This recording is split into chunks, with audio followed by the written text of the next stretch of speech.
Et salut tout le monde, on se retrouve pour une vidéo de présentation de Justice League Unlimited par Mark Waid et Dan Mora.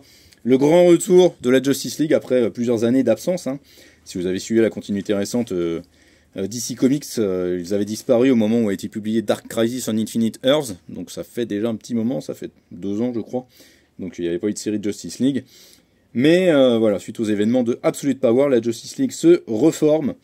Pas besoin d'avoir lu Absolute Power, vous pouvez vous lancer dedans, c'est un tome 1, c'est un nouveau point de départ. De toute façon, ce qui s'est passé à la fin d'Absolute Power est résumé dès le début, puisque dès le début, vous allez avoir le DC All-In Special, un numéro spécial qui avait été publié par, DC Comics avant le lancement de Justice League, et qui sonne un petit peu comme le prologue en fait à cette nouvelle ère, donc DC Prime en VF, DC All-In en VO.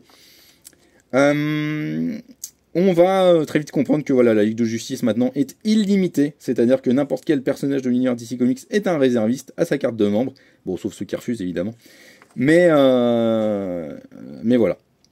Donc la Justice League va subir un assaut de Darkseid sur son nouveau satellite, la Watchtower, la fameuse Watchtower qui est un petit peu iconique de la Justice League, voilà, juste là, la nouvelle tour de garde, un élément un peu iconique, très présente dans la série animée de Bruce Timm, qui était diffusée le dimanche matin sur France 3 et qu'on adorait regarder avec mon frangin. Gros souvenir. Et donc voilà, ils vont être attaqués par un Darkseid mourant qui va déclencher une série d'événements cataclysmiques et qui va notamment les isoler du reste du multivers. Alors ils étaient déjà isolés à la fin d'Absolute Power, mais là clairement il y a un truc bizarre qui se passe, il leur laisse une espèce de trace, une rémanence de quelque chose.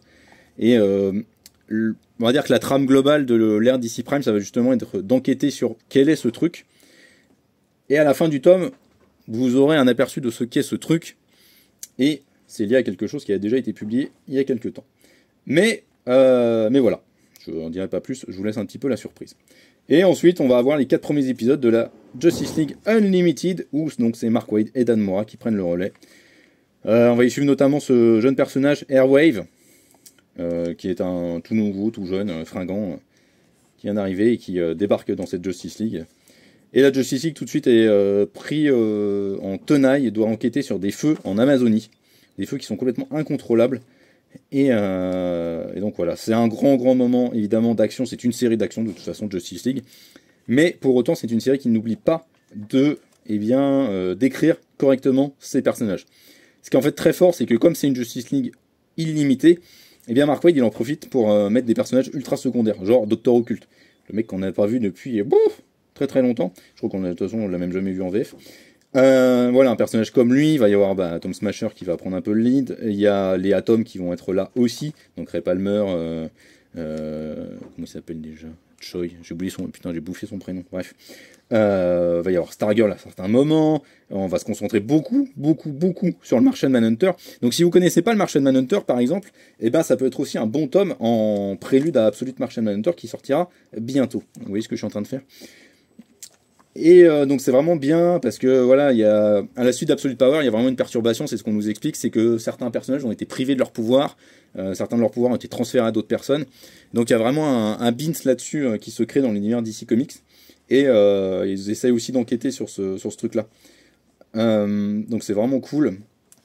Mais vraiment, moi je suis impressionné par la capacité qu'a Mark Waid à écrire une tonne de personnages. C'est-à-dire qu'il va y avoir 10 persos sur les pages, et il arrive à les faire briller. Alors évidemment, il y a la Trinité à chaque fois, quasiment. C'est pas sur eux qu'il va se concentrer, c'est sur les autres personnages. Et donc c'est ça en fait qui fonctionne pour moi.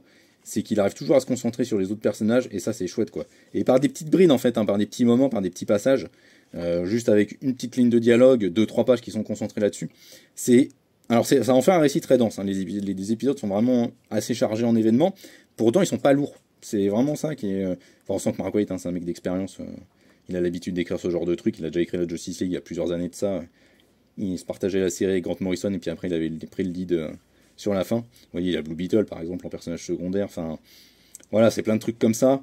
Et ça marche vraiment très bien. Et puis alors, au niveau des dessins, est-ce que j'ai besoin d'en parler des dessins, franchement. C'est Dan Mora, colorisé par Tamara Bonvillain. Donc pour moi, c'est le meilleur duo, c'est la meilleure coloriste pour Dan Mora. Bon, voilà, c'est de la bombe, on va pas se mentir. Ça défonce la gueule. C'est super beau, enfin, regardez-moi cette planche là. En fait, Dan Mora, je suis impressionné parce qu'il a ce truc où il nous claque vraiment des planches ultra iconiques.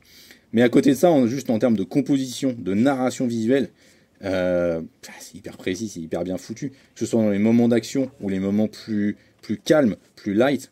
Par exemple, là, cette séquence de dialogue entre le Martian Manhunter et Docteur Occulte, où il y a des petites idées de mise en case, de mise en scène. Vraiment, ça marche pleine balle, quoi.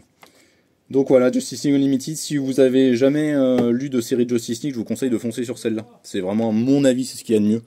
Parce que les dernières séries ont quand même vraiment pas été faux folles. Justice League Rebirth, c'était nul à Yesh. La Justice League Renaissance de Jeff Jones qui est dispo en intégrale, moi je n'en suis pas très fan. Enfin bon, c'est une New 52, donc c'est vraiment de la réécriture de perso, c'est pas ouf. C'est plutôt oublié, surtout ce qui est fait avec les personnages dedans, de toute façon, on n'a plus aucun impact aujourd'hui. Donc voilà, si vous cherchez une série de Justice League à vous faire, moi je vous conseille de partir directement sur Unlimited. De toute façon, c'est Mark Waid et Dan Mora, donc c'est super beau. Ça se poursuivra, bien entendu. Et si vous avez envie voilà, de vous lancer dans une belle série d'action avec des personnages bien écrits, bien caractérisés, eh bah foncez dessus parce que c'est ce qui se fait de mieux à l'heure actuelle sur ce point-là. Ciao, ciao!